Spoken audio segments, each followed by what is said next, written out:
Is the new FlexSafe by AquaVault, latest version. Comes with some really heavy duty, high quality tags here showing what the product's made of, easy to use instructions in 8 languages.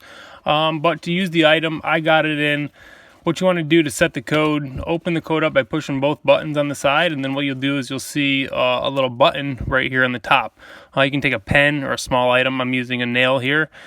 Push the button in when it's set in the factory code or whatever code you have it set on, and then while that button is in, that's in reset mode, so I can change it now to whatever code I want. 222, for example. Put in 222, push the buttons in, the button pops back up, and now the code is set to 222. Make sure you use both thumbs when applying pressure to lock it up over something. Locks in. The item itself is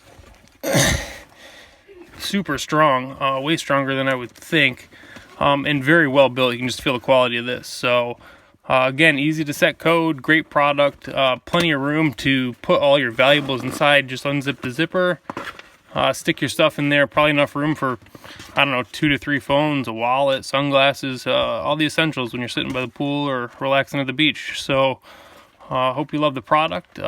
Works great, and if you have any questions, you can always let me know or reply to this post. Thank you.